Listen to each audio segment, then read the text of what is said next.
कक्षा 12 साहित्यिक हिंदी के विद्यार्थियों, यदि आप लोग आज 18 फरवरी को साहित्यिक हिंदी का पेपर देने जा रहे हो तो मेरे प्यारे बच्चों उससे पहले आप इस पेपर को देखकर जरूर जाइए। मेरे प्यारे बच्चों यही पेपर आप सभी के बोर्ड एग्जाम में आज आप सभी को देखने को जरूर मिलेगा। तो प्यारे बच्चों वीडियो को शुरू से अंत तक जरूर देखिए, ऐसा ही पेपर आप सभी के बोर्ड एग्जाम में आज आप सभी को देखने को मिलेगा। मेरे प्यारे बच्चों यहाँ पर देख सकते हैं साहित्यिक हिंदी का पेपर है और प्यारे बच्चों यहाँ पर जो पेपर का कोड है वो 300 BBC है। मेरे प्यारे बच्चों आप सभी को जो यहाँ पर पूर्णांक होगा 100 नंबर को होगा और आप सभी का जो पूर्णांक होगा प्यारे बच्चों 3 घंटे 15 मिनट का होगा। ठीक है, यहाँ पर देखिए निर्देश क्या करा है कि प्रारंभ के 15 मिनट परीक्षार्थियों को प्रश्न पत्र पढ़ने के लिए निर्धारित है। और यहाँ पर दूसरा निर्देश है प्यारे बच्चों कि इस प्रश्न पत्र में 2 खंड है और दोनों खंडों के सभी प्रश्नों का उत्तर देना आवश्यक है। मेरे प्यारे बच्चों यहाँ पर देखिए सबसे पहले यहाँ पर खंड क है और खंड क में मेरे पास यहाँ पर देखिए सबसे फेमस क्वेश्चन है कराए कि ध्रुव स्वामी की गद्य विधा क्या है।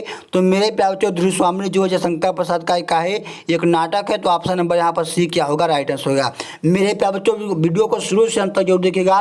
यहाँ पर प्यारे बच्चों यही पेपर आप सभी के बोर्ड एग्जाम में आज साहित्यिक हिंदी का पेपर यही आएगा। ठीक है, यहाँ पर देखिए दूसरा करा है कि अबारा मसीहा जीवनी कृति के लेखक कौन है। तो प्यारे बच्चों विष्णु प्रभाकर है, ऑप्शन नंबर डी यहाँ पर क्या होगा, राइट आंसर है।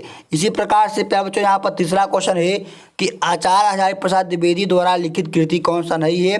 तो मेरे प्यारे बच्चों यहाँ पर कल्पवृक्ष जो है ये क्या है, वासुदेव अग्रवाल की कृति है। तो ऑप्शन नंबर डी यहाँ पर क्या होगा, राइट आंसर होगा। इसी तरीके से अगला चौथा वाला करा है कि पंडित दीनदयाल उपाध्याय द्वारा रचित संपादित पत्रिका कौन है। तो मेरे प्यारे बच्चों यहाँ पर उदंत मार्तंड जो है ये पंडित दीनदयाल की क्या है, पत्रिका है। आप यहाँ पर देखिए पांचवा क्वेश्चन करा है कि जैनेन्द्र की रचना कौन सा है। तो मेरे प्यारे बच्चों यहाँ पर वातायन जो है ये जैनेन्द्र कुमार की रचना है। तो ऑप्शन नंबर ए यहाँ पर क्या होगा, राइट आंसर है। छठवां क्वेश्चन करा है कि निम्नलिखित में से प्रयोगवादी कवि कौन नहीं है। तो मेरे प्यारे बच्चों यहाँ पर यहाँ पर देखिए ऑप्शन ए है त्रिलोचन शास्त्री और बी है यहाँ पर नागा अर्जुन, सी है केदारनाथ अग्रवाल और डी है प्यारे बच्चों यहाँ पर गिरजा कुमार माथुर। तो मेरे प्यारे बच्चों यहाँ पर देखिए जो केदारनाथ अग्रवाल है ये प्यारे बच्चों क्या है, प्रगवादी कवि नहीं है। तो ऑप्शन नंबर सी यहाँ पर क्या होगा, राइट आंसर है। इसी तरीके से प्यारे बच्चों यहाँ पर सातवां क्वेश्चन करा है कि तार सप्तक के कवियों को राहों का अन्वेषी किसने कहा है। तो मेरे प्यारे बच्चों यहाँ पर जो डॉक्टर नामवर सिंह है ये प्यारे बच्चों तार सप्तक के कवियों को राहों के अन्वेषी कहा है। ऑप्शन नंबर सी यहाँ पर क्या होगा, राइट आंसर हो गया। इसी तरीके से यहाँ पर देखिए अगला क्वेश्चन है कि रचना और ज्ञान पुरस्कार से सम्मानित कृति का एक गलत युग्म कौन सा है। तो देखिए प्यारे बच्चों यहाँ पर महादेवी और मायामा पर ज्ञानपीठ पुरस्कार पाई थी और मेरे प्यारे बच्चों यहाँ पर सुमित्रानंद पर चिदम्बरा पर पाए थे और अज्ञेय जी कितनी नावों पर कितनी बार पाए थे। लेकिन मेरे प्यारे बच्चों यहाँ पर देखिए जो दिनकर जी हैं ये परशुराम प्रतीक्षा पर नहीं पाए थे प्यारे बच्चों, ये उर्वशी पर पाए थे। ठीक है, तो यहाँ पर जो गलत युग्म है प्यारे बच्चों यहाँ पर ऑप्शन नंबर इसका सी है। ठीक है, अगला देखिए यहाँ पर 9वां वाला क्वेश्चन करा है कि निम्नलिखित में से मैथिली शरद गुप्त का काव्य कृति कौन सा है। तो मेरे प्यारे बच्चों यहाँ पर साकेत का है एक मैथिली शरद गुप्त का महाकाव्य है। तो ऑप्शन नंबर बी यहाँ पर क्या होगा, राइट आंसर है। 10वां क्वेश्चन करा है प्यारे बच्चों कि धर्मवीर भारती की रचना नहीं है। तो मेरे प्यारे बच्चों यहाँ पर कनुप्रिया जो है प्यारे बच्चों ये क्या है, धर्मवीर भारती की रचना नहीं। तो ऑप्शन नंबर ए यहाँ पर क्या होगा, राइट आंसर है। इसी तरीके से प्यारे बच्चों यहाँ पर तीसरा क्वेश्चन देखिए क्या करा है कि निम्नलिखित गद्यांश पर आधारित प्रश्नों के उत्तर दीजिए। यहाँ पर देखिए एक गद्यांश दिया गया है करा है कि साहित्य कला नृत्य गीत आमोद प्रमोद अनेक रूपों से राष्ट्रीय जन अपने अपने मानसिक भाव को प्रकट करते हैं। आत्मा का जो विश्वव्यासी अनंत भाव है वह इन विविध रूपों से साकार होता है। यहाँ पर देखिए गद्यांश दिया गया है। अब यहाँ पर देखिए गद्यांश का सबसे पहला क्वेश्चन करा है कि उपरोक्त गद्यांश के पाठ और लेखक का नाम लिखिए। तो यहाँ पर देखिए पाठ का नाम लिखेंगे प्यारे बच्चों राष्ट्र का स्वरूप और का लेखक का नाम लिखेंगे यहाँ पर और डॉक्टर वासुदेव अग्रवाल। ठीक है, रेखांकित अंश की कढ़ाई व्याख्या करने के लिए अब देखिए यहाँ पर आप सभी के यहाँ पर साहित्य कला से लेकर प्राप्तियों साकार होता है। इसके नीचे इस तरीके से देखिए अंडरलाइन किया गया है, इसी को रेखांकित अंश कहते हैं। तो आप इसका क्या करेंगे, अपने शब्दों में इसका व्याख्या करते आएंगे। ठीक है, आप देखिए यहाँ पर तीसरा क्वेश्चन करा है कि किन रूपों में राष्ट्रीय जन अपने अपने भावों को प्रकट करते हैं। तो इसका आंसर देखिए यहाँ पर लिखा हुआ है, यहाँ पर देखिए लिखा हुआ है कि साहित्य, कला, नृत्य, गीत, आमोद प्रमोद अनेक रूपों में राष्ट्रीय जन अपने अपने मानसिक भावों को प्रकट करते हैं। ठीक है, अगला क्वेश्चन यहाँ पर है करा है कि सहृदय यानी सहृदय व्यक्ति किसको स्वीकार करते हुए आनंदित होता है। तो यहाँ पर लिखेंगे प्यारे बच्चों कि वह प्रत्येक संस्कृति के आनंद पक्ष को स्वीकार करता है और उससे आनंदित होता है। ठीक है, इस प्रकार से आप इसका आंसर लिखेंगे। अगला यहाँ पर चौथा वाला कर रहा है पांचवा की प्रस्तुत पंक्तियों में लेखक ने राष्ट्र के किस स्वरूप पर प्रकाश डाला है। तो यहाँ पर राष्ट्र के स्वरूप पर क्या डाला है, प्रकाश डाला है। इस तरीके से आप सभी को यहाँ पर इसका आंसर देकर आना है। सेम उसी प्रकार आप सभी को अर्थवाले भी गद्यांश को हल करना है। ठीक है, यहाँ पर देखिए अगला क्वेश्चन कर रहा है कि निम्नलिखित पद्यांशों पर आधारित प्रश्नों के उत्तर दीजिए। यहाँ पर मेरे प्यारे बच्चों देखिए पद्यांश है निकष मंडल तय उम्मंड नव मंडल खंड। ठीक है, यहाँ पर प्यारे बच्चों जो पद्यांश है ये आप सभी का जगन्नाथ रत्नाकर द्वारा उधर सतंग से लिया गया है। ठीक है, अब देखिए यहाँ पर क्या है, पहला क्वेश्चन कर रहा है कि उपयुक्त पद्यांश का संदर्भ लिखिए। तो मेरे प्यारे बच्चों संदर्भ लिखने के लिए आप लोग यहाँ पर इसका लिखेंगे प्रस्तुत पद्यांश हमारी पाठ्य पुस्तक हिंदी के पदखंड में संकलित उद्धव सतंग से लिया गया है, जिसके रचयिता प्यारे बच्चों जगन्नाथ रत्नाकर जी हैं। इस प्रकार से आप सभी को इसका संदर्भ लिखना होगा। आगे देखिए यहाँ पर लिखा हुआ है कि गंगा कहाँ से निकलती हैं। तो देखिए यहाँ पर लिखा हुआ है कि निकष कमंडल तय नभ मंडल। तो मेरे प्यारे बच्चों जो नभ मंडल है यही इसका है गंगा का उद्गम हुआ है। इस तरीके से यहाँ पर इसका आंसर आप सभी को लिखना होगा। अब देखिए प्यारे बच्चों यहाँ पर करा है त्रिभुवन में मेरे बच्चों कौन सा समास है। तो यहाँ पर देखिए त्रिभुवन है तो प्यारे बच्चों इसमें क्या है, द्विगु समास है। कौन सा समास है, द्विगु समास है। अगला देखिए करा है कि महामेघ मिली मनहु एक संघई सब गरजे। तो मेरे बच्चों मनहु मानो जिन जानो ये सो जब वाचक शब्द हैं बच्चों ये क्या है, उत्प्रेक्षा अलंकार के क्या है वाचक शब्द हैं। तो इसमें बच्चों उत्प्रेक्षा अलंकार होगा। ठीक है, इसी तरीके से यहाँ पर भी आप सभी को अथवा दिया गया है, सेम उसी प्रकार आप सभी को इसका भी आंसर देकर आना होगा। अब मेरे प्यारे बच्चों यहाँ पर देखिए पांचवा क्वेश्चन कर रहा है कि निम्नलिखित में से किसी एक लेखक का जीवन परिचय देते हुए उनकी प्रमुख रचनाओं का उल्लेख कीजिए। मेरे प्यारे बच्चों यहाँ पर हरिशंकर परसाई है, आचार्य हजारी प्रसाद द्विवेदी है और पंडित दीनदयाल उपाध्याय जी हैं। प्यारे बच्चों आप सभी को जिस भी लेखक का आप सभी को अच्छे से उनका जीवन परिचय और मेरे बच्चों उनकी रचना याद हो उन्हीं का आप सभी को यहाँ पर लेकर आना होगा। ठीक है, ख वाला क्वेश्चन कराया प्यारे बच्चों के निम्नलिखित कवियों में से किसी एक कवि का साहित्यिक परिचय देते हुए इनकी काव्य कृतियों का उल्लेख कीजिए। यहाँ पर रामधारी सिंह दिनकर हैं, शंकर प्रसाद है और यहाँ पर अज्ञे जी हैं। ठीक है, तो इसी प्रकार से यहाँ पर भी आप सभी को तीनों कवियों में से किसी एक कवि का आप सभी को साहित्यिक परिचय लिखना है और इनकी एक क्या करना है, रचनाओं को लिखना है। प्यारे बच्चों यहाँ पर देखिए छठवां क्वेश्चन करा है लाठी अथवा बहादुर कहानी की कथा वस्तु लिखिए।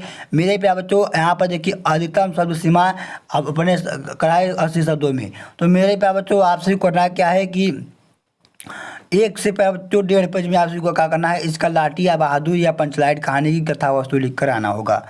अब देखिए यहाँ पर 7वां क्वेश्चन कर रहा है कि स्वप्रतिष्ठित खंडकाव्य के आधार पर किसी एक खंडकाव्य के प्रश्न का उत्तर दीजिए। तो मेरे प्यारे बच्चों आपके इलाके में जो भी खंडकाव्य चलता हो आपको उसी खंडकाव्य का आंसर देकर आना होगा। इससे प्यारे बच्चों आपको पूरे 5 नंबर यहाँ पर मिलते हैं। ठीक है, अब यहाँ पर आप सभी का खंड ख स्टार्ट होता है प्यारे बच्चों, जिसमें कहा है कि निम्नलिखित संस्कृत गद्यांश में से किसी एक का ससंद हिंदी में अनुवाद कीजिए। जैसे प्यारे बच्चों यहाँ पर है कहा है कि संस्कृत साहित्यम सरसम व्याकरणम सुनिश्चितम तस्य च गद्ये पद्ये च ललित्यम भाववर्धनम सामर्थ्यम अद्भुतम श्रुति माधुर्यम च वर्तते। तो यहाँ पर देखिए क्या लिखा है कि संस्कृत का साहित्य सरस और व्याकरण सुनिश्चित है, इसके गद्य और पद में ललित भाव को बोध करने वाली हुई अद्वितीय क्षमता है। ठीक है, क्या बहुत कहा जाए चरित्र निर्माण के लिए यादृशी वाले जैसी सत्प्रेरणा संस्कृत वाग्यम देता है वैसा अन्य साहित्य नहीं देता है। मूलभूत मानवीय गुणों जैसी विवेचना संस्कृत साहित्य देता है वैसा अन्यत्र कहीं नहीं। दान दया दान और शौचम औदार्यम अनुसूया क्षमा आदि अनेक गुण इसके साहित्य के अनुशीलन यानी ज्ञान यानी पढ़ने से अनुशीलन से सजानते माने प्राप्त प्राप्त होता है। इस तरीके से आप सभी को प्यारे बच्चों इसका आंसर देखकर आना होगा। ठीक है, आप कराए इसका संदर्भ लिखने के लिए। तो मेरे प्यारे बच्चों ये जो आप सभी का ये जो प्यारे बच्चों गद्यांश है या संस्कृत भाषा या महत्व से लिया गया है। तो मेरे प्यारे बच्चों आप सभी को इसका संदर्भ लिखेंगे कि प्रस्तुत संस्कृत गद्यांश हमारी पाठ्य पुस्तक हिंदी के संस्कृत गण में संकलित संस्कृत भाषा या महत्वपूर्ण पाठ से लिया गया है। इस तरीके से आप सभी को यहाँ पर 2 नंबर बच्चों संदर्भ का और 5 नंबर हिंदी का अनुवाद करने का पूरे 7 नंबर यहाँ से आप सभी को मिलता है। अगला प्यारे बच्चों यहाँ पर देखिए ख वाला क्वेश्चन करा है कि निम्नलिखित श्लोक में से किसी एक का शासन हिंदी में अनुवाद कीजिए। जैसे प्यारे बच्चों यहाँ पर देखिए आप सभी के पास 2 दिया गया है, एक यहाँ पर एक अथवा में यहाँ पर श्लोक दिया गया है। जैसे यहाँ पर है कि उदित सविता ताम अस्ताम अस्तमेत च संपत्तौ च विपत्तौ च महताम एक रूपता। ठीक है, जैसे यहाँ पर देखिए लिखेंगे कि उदित माने उदित होने का समय, सविताम माने सूर्य, ताम अस्ताम माने लाभ होता है, एवं अस्तमित माने और यहाँ पर अस्त होने के समय भी, संपत्तौ माने सुख में, च माने और, विपत्तौ माने दुख में, च माने और, महताम एक रूपता माने महान लोग एक रूप होते हैं। यानी इसका हिंदी में अनुवाद लिखेंगे कि सूर्य उदित होने के समय लाल होता है और अस्त होने के समय भी लाल होता है। सेम वही प्रोसेस, सेम वही प्रक्रिया में जो महान पुरुष होते हैं वो सुख और दुख में एक समान होते हैं, अर्थात जो महान पुरुष है उन पर सुख और दुख का कोई प्रभाव नहीं होता है। इस प्रकार से आप सभी को यहाँ पर लिखना है। ठीक है, अगला यहाँ पर 9वां क्वेश्चन करा है कि निम्नलिखित प्रश्नों में से किसी 2 प्रश्नों का संस्कृत में उत्तर दीजिए। तो मेरे प्यारे बच्चों यहाँ पर आप सभी को 4 यहाँ पर संस्कृत का क्वेश्चन दिया गया है, चारों का आपको तैयार करके जाना है। प्यारे बच्चों चारों को तैयार करके जाएंगे तो इन्हीं की कोई 2 को आप सभी को यहाँ पर करके आना होगा। ठीक है, 10वां क्वेश्चन प्यारे बच्चों यहाँ पर देखिए क्या करा है कि रस अलंकार से कराए बीज अथवा कर उसके स्थायी भाव के साथ उसकी परिभाषा और उदाहरण लिखना है आप सभी को यहाँ पर। ठीक है, यहाँ पर अगला खड़ा कराए कि अनुप्रास अथवा रूपक अलंकार दोनों में से कोई एक का लक्षण और उदाहरण सहित लिखना होगा। गौला कराए कि दोहा या फिर चौथा छंद का लक्षण यानी उसका परिभाषा और उदाहरण लिखना होगा। ठीक है, अब यहाँ पर 11वां क्वेश्चन करा है प्यारे बच्चों निम्नलिखित में से किसी एक विषय पर निबंध लिखिए। 4 यहाँ पर निबंध है प्यारे बच्चों, चारों में से चारों को तैयार करके जाइएगा।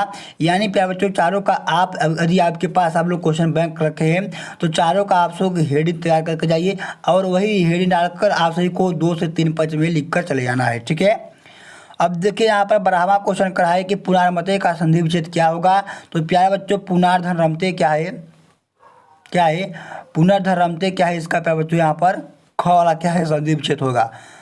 अगला यहाँ पर कि कश्चित का संधि रूप क्या है। तो मेरे प्यारे बच्चों यहाँ पर कश्चित का देखिए आगा है ऑप्शन नंबर क है, इसका यही संधि रूप है, ऑप्शन नंबर क यहाँ पर राइट है। अगला करा है कि वृद्ध का संधि विच्छेद क्या है। तो मेरे प्यारे बच्चों यहाँ पर देखिए वृद्धन ध क्या है, इसका संधि विच्छेद है, तो ऑप्शन नंबर क यहाँ पर क्या हो जाएगा, राइट आंसर है।